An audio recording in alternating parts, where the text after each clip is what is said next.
Déjà, merci beaucoup pour votre invitation sur le podcast. Effectivement, moi, je m'appelle Clément Vandenborg. J'ai cofondé la société Emma et Jules en 2025. C'est une solution de livraison de repas préparés pour les femmes enceintes. Et je viens aujourd'hui pour vous parler de cette entreprise.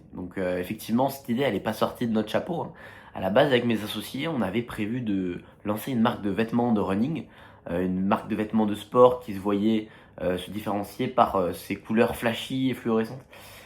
On a vite compris qu'on allait avoir quelques problèmes, hein, notamment on a eu un premier problème à trouver un marché.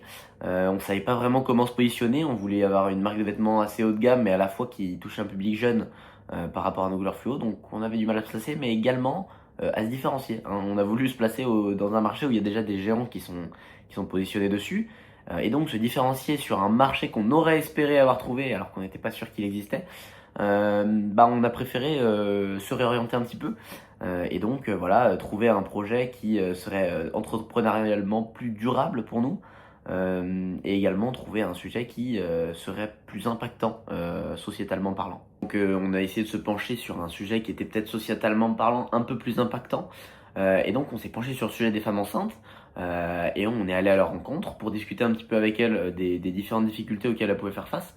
Et notamment, de nos jours, elles ont de nouveaux usages, le fait de vouloir rester actives pendant leur grossesse, de vouloir continuer à travailler.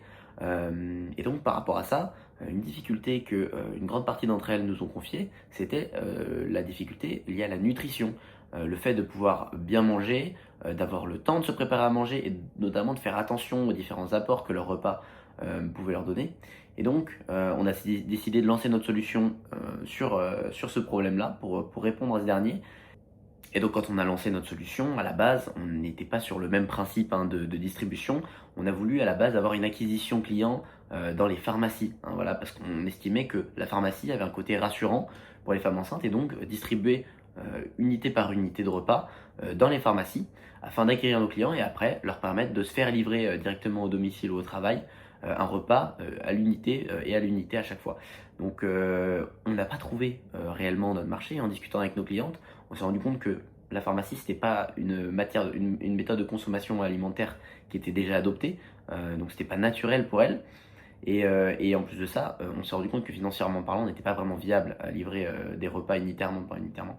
Donc on a décidé de modifier notre méthode de distribution et en livrant par pack de repas directement au domicile, au travail de nos clientes, en oubliant également les pharmacies parce qu'en discutant avec elles, on s'est rendu compte que c'était pas vraiment une méthode de consommation adaptée alors que la consommation par internet était déjà adoptée par de nombreuses d'entre elles.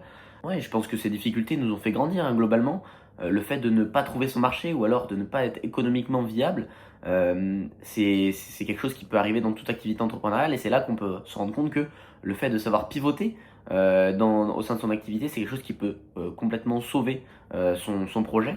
Et donc c'est ce qu'on a réussi à faire et c'était vraiment très enrichissant pour nous. Ça nous a permis d'aller finalement plus loin dans cette activité.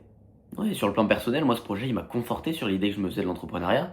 Effectivement, depuis tout jeune, j'ai toujours voulu lancer une activité entrepreneuriale dans le futur. Et donc ce projet a été l'occasion. Et ça m'a conforté dans l'idée que je me faisais du fait que c'est en réalisant une activité entrepreneuriale que je m'épanouirais le plus professionnellement. Et j'en suis très fier.